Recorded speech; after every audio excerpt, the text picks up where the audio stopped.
Good morning. അപ്പോൾ ഇന്ന് കോഴികൾക്ക് കൊടുക്കാനുള്ള ഭക്ഷണമൊക്കെ റെഡിയാക്കി കോഴികളെ വിടാൻ വേണ്ടി പോവുകയാണ്. അപ്പോൾ കൂടെ യാച്ചുട്ടനും ഉണ്ട്.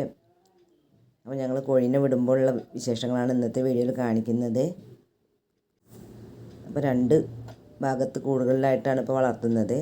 അപ്പോൾ ചെറിയ മക്കളൊക്കെ ഇവിടെയാണ്. അപ്പോൾ അവരെ വിട്ടിട്ടുണ്ടെങ്കിൽ അവർ നേരെ നമ്മൾ ടെൻറ്റ് കെട്ടി ഷീറ്റ് കെട്ടി അവരെ ഒരു ഷീറ്റിനുള്ളിലാക്കിയിട്ടാണ് വളർത്തുന്നത്. ഇപ്പോൾ പുറത്ത് വിടാതെ വളർത്തെടുക്കാൻ വേണ്ടിയിട്ട് ഇതുപോലെ കെട്ടിയിട്ടുണ്ടാക്കിയതാണ്. പച്ച ഷീറ്റ് വാങ്ങിയിട്ടാണ് കെട്ടിയിട്ടുള്ളത്. അപ്പോൾ അതിൻ്റെ ഉള്ളിൽ ഒരു കൂടുണ്ട്. വലിയ കോഴികൾ ഇപ്പോൾ ആ കൂട്ടിലാണുള്ളത്.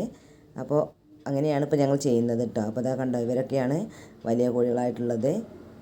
ഇത് കുറച്ച് ഹൈടെക് കൂടായിട്ട് വാങ്ങിയതാണ്. പക്ഷേ ഇതിൻ്റെ ഉള്ളിലൊന്നും അവരെ ഇട്ട് വളർത്താറില്ല, വിട്ടിട്ട് തന്നെയാണ് വളർത്തുക. പുറത്ത് വിടുമ്പോൾ അവർക്ക് പുറത്ത് ഓടിക്കളിക്കുന്ന ആ ഒരു സുഖം ഉണ്ടാവുകയും ചെയ്യും.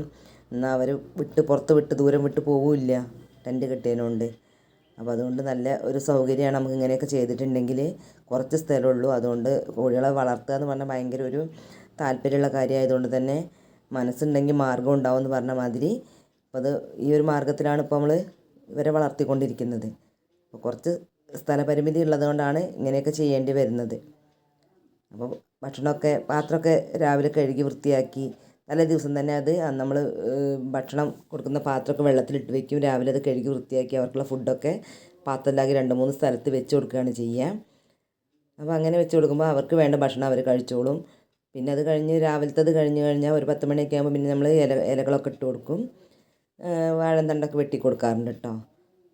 എന്നും ഇതിൻ്റെ ഉള്ളൊക്കെ ഒന്ന് അടിച്ച് വാരി കൂട്ടി കൊടുത്തിട്ടുണ്ടെങ്കിൽ അവർക്ക് ചെനക്കി മറിച്ച് നടക്കാനൊക്കെ വളരെ ഇഷ്ടമാണ്. അതുകൊണ്ട് തന്നെ ഒക്കെ ഒന്ന് അടിച്ച് കൂട്ടി കൊടുക്കും.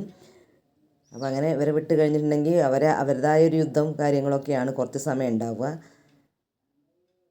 പൂവൻ കോഴികൾ കുട്ടികളെ കൊത്തും കേട്ടോ. ഉള്ളിലേക്ക് കയറിയിട്ടുണ്ടെങ്കിൽ കുട്ടികളെ കൊത്തും.